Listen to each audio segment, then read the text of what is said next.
5,000 years ago, way before any other civilization commercialized trade, ancient Egypt developed a barter system that would become the world's blueprint for modern trade.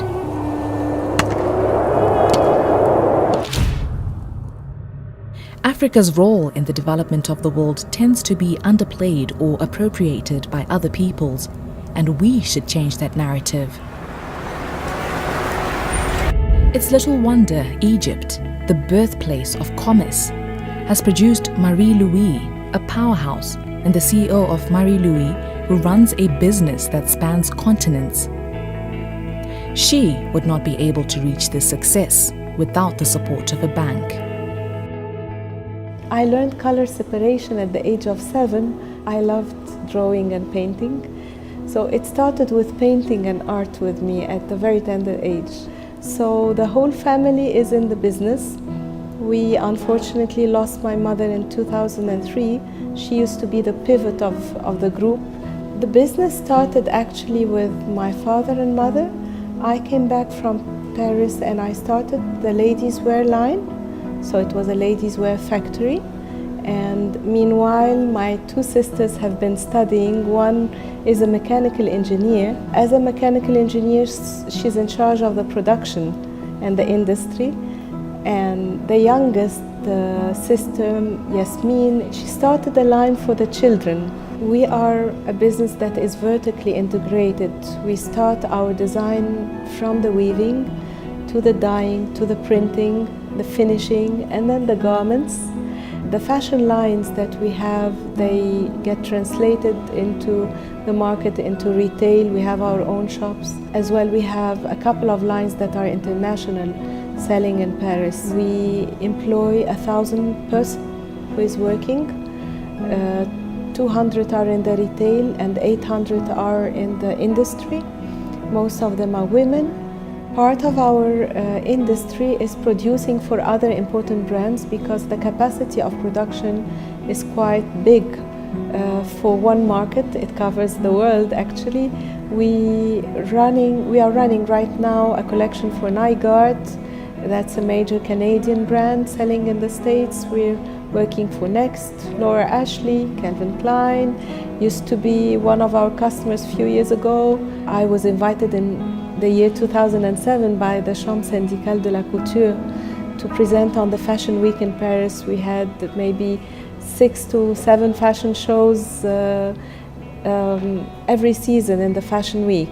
My dialogue with my father, when I was 15 years old, I thought I would become a painter. So he told me no. You have to learn how to translate your talent to serve others. A modern banking institution, Enat Bank, was started by women with the vision to support and empower women to build more businesses that can reach and even surpass Marie Louise's success. It is time that more of these institutions are built to support the evidently able women on the continent. With a group of professional and business women, we decided to establish a Enat Bank, and I'm chairing the board. This bank is owned by majority owned by women. 64% of the equity is owned by women, and it is the first bank that has declared profit to its shareholders during the first year of operation. We have board members composed of 11 people. 7 of us are women and the rest are men, and this is unique, and this again is a lesson in terms of women's leadership and women's capabilities. The example of Enat Bank is, I think, is very compelling. Enat Bank was established by women, for women. The vision of our bank is to empower women economic capabilities. Right now we currently have over 17,000 customers. Out of those, 11,000 are women, which represent 63%. We serve men and women equally. We have product that for both of them. However, most of our products are gender sensitive to empower the women and to hear their voice and to come closer and come up with programs that can fit their need and tailor to their needs. We don't believe that the women have to have money to come to us. They can come with penny and we'll teach them how to build, how to save. And this is my example. Saga, she came to the bank very young, go into the construction business, and no one accepted her because she's a woman. And she came to my bank. She has no collateral. We looked on her needs. We sent her to a partner, Ethiopian Development Corporation, for capacity building. And of course, we do financial education to teach these women that they have to save. She saved 5%, and we went and gave her all what she needs. Nat Bank gave me a loan without collateral. After that, I started my business. The reason I joined that construction industry, it's the big market, especially at this time in my country. And most of the time, this market is dominated by men. At first, there are lots of difficulties. Nobody trusts me. The people think that like salesperson, but now I penetrate that challenges. Dr. Nadu is in the Ethiopian pharmaceutical industry and got started by the same bank that specializes in supporting women in business. What I do is I import pharmaceuticals from different countries and medical supplies, disposable medical supplies, and distribute them all over the country.